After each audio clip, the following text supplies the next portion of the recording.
It's William Jeremy from LearnFinanceFree.com, and so previously we talked about how to calculate FCFF as well as FCFE, and it's a really long formula. I'm not going to do that again, but inside of this formula, there is a very interesting item called working capital investment. Okay, and I want to talk a little bit more about the working capital investment, because working capital investment sometimes when if you're like taking a CFA exam, you will not be given exact number. Sometimes you have to calculate it yourself. So what is working capital investment? So basically, the working capital investment is the changes in current assets subtract the changes in current liabilities. So it's the net current assets changes. So let me just write it down for you. So basically, it's change in current assets minus the change in current liabilities. Okay, and this might seem a little bit strange because we also need to subtract things from the changes in current assets as well as the change in liabilities. So the change of current asset, but you need to subtract the cash. And the change of current liabilities, we don't need to consider debts. Okay, let me clarify things. Okay, why we don't need cash from current assets? I believe we already discussed about some current ratio. Okay, this is my drawing, by the way. I also got a channel called Learn Digital Art with William Jeremy. So if you're interested, you can check it out. So remember, we calculate current ratio. And current ratio equals current assets divided by current liabilities. And when we're calculating current asset, we're using cash plus account receivable, inventory, marketable security, right? So we include the cash. But if you think about this, here, we are going to exclude the cash. Why is that?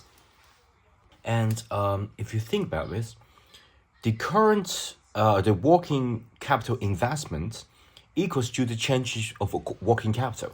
So basically, I use the changes here. But if you have to look at the formula, this formula is like the simplification of the working capital investment. So working capital investment.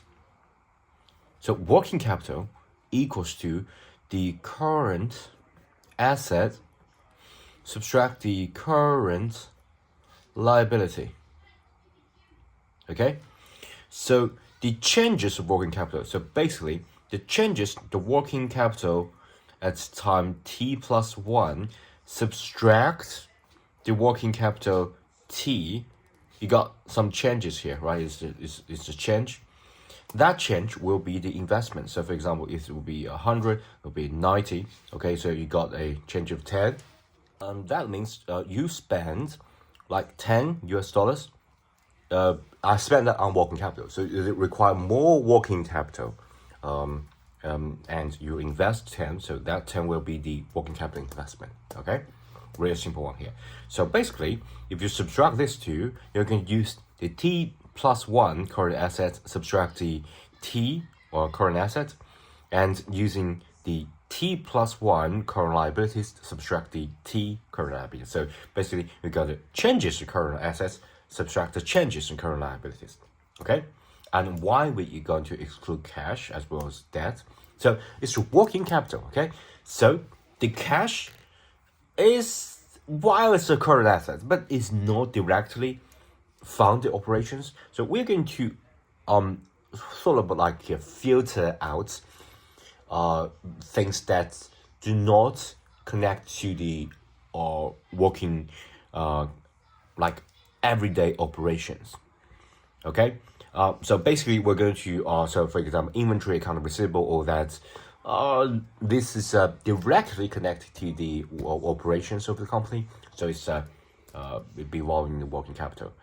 But the cash is more like a financial asset. Okay, so we use cash normally to like after we have got rid of the everyday operating, then we use cash to say pay off debts like notes, something like that. So yeah, we don't need to add cash. And of course, the same logic goes for debt. So for example, the payable or that, as long as it's interest bearing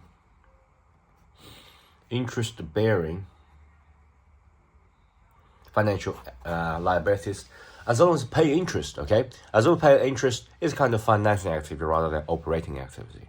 Okay, so you're going to exclude all that. Okay? So let me get every item that I can think of, write it down. Let's think about this. The changes in current asset. So for example, the changes in account receivable, right? So it's current asset. To use the next period to subtract the previous period. Account receivable, asset, okay? And the changes of inventory, okay? And subtract all this, so subtract current liability. So the change in accounts payable and the, of course, we also got accrued liabilities. Accrued liabilities. Okay, then all that. So you got all these changes, subtract, and you got this working capital investment. Okay.